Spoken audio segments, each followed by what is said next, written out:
So what we're going to do next is really read the file. So we're going to get that button to work. So I'm going to double click on it, and it's got that view file button click. So if that's clicked, that's the action listener there, and it's the event handler. So what we're going to do now is to really code that. So the way it's going to work is we need to clear. What I'm going to do is, as soon as it reads the file in, I want it to clear. If there's already a file that was read previously, I want it to clear that form by default. So the way I'm going to do it is I'm going to say file file view box, file view box, and I'm going to say clear if it isn't already clear.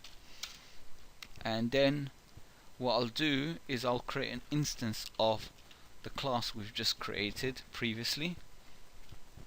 I'm going to call it C1, so I'm just give it any name. It could be X1, it could be anything you want to call it. I'm going to call it C1. And then now what I'm going to do, I could do it in one line, but I'm going to do it in 2 lines. C1 equals, you know what, I'll tell you something better. We'll do a quick test first before we get started to see if actually the file box, the file name's actually been inserted, or we've actually read the file. And if there isn't any file that's being read, so why would we continue? So we'll do another check. Although we have this try and catch in the class that we created, we're going to do just a quick test, and maybe to inform the user if there's any errors. So I'm going to say if the file name box this time, file name box dot text. Again, we do that, and we'll do another quick test. And if it's empty, then what we want to do, we want to actually inform the user somehow. So we're going to say the file status, and this time we're going to say text to assign it, and we'll say equals and no file to read.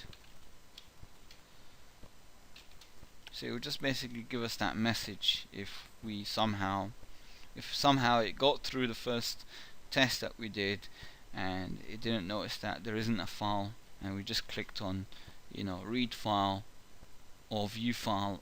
It should do like a little test to see if and inform the user there's no file to read. So that's just another backup test. So if that's obviously true, then it will do that. Else, we'll do an else, and read the file. So now let's initialize the object. So C1 equals new calc, and we're going to pass the file name. So whatever file name it is, we want to pass it.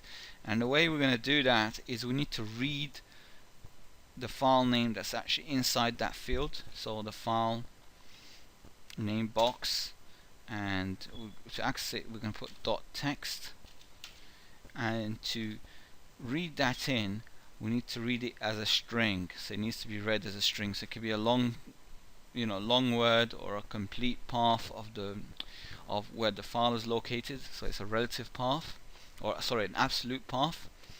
So we need to read that in as a string. To do that, we have to type .toString, which is available here. So that will give us a string representation, and we'll close the bracket, and that should work. Or did I miss something else? Oh look, I missed something, because toString is actually a method, so you have to put these brackets there. There we go, it's no errors. So we know that should work. Next, what we need to do is somehow read the show file or show lines, or we need to read that in somehow. So I'm going to create another string type, and I'm going to say show lines, show line maybe, and that should equal what's been read in as a show file. So whatever value or the array that got returned to us in show file. If you remember what show file is, let's have a quick look at what that is again. So show file is this. It's basically returning the value that's stored in line. And what is line? If we go back up to the top, line is here. Line is basically splitting up a collection of lines that was stored and is dividing it up by every time there's a return and a new line in the file. It would actually store it as an element. So this is an array of lines, like I mentioned before, and here all we're doing is we're just passing it along. Okay, so that should be clear now.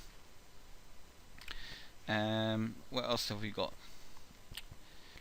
So you see that we have an error there, and it says basically cannot implicitly convert type string array to string. So that's obviously, these are two different types, so we need to correct that. So that show line is going to be another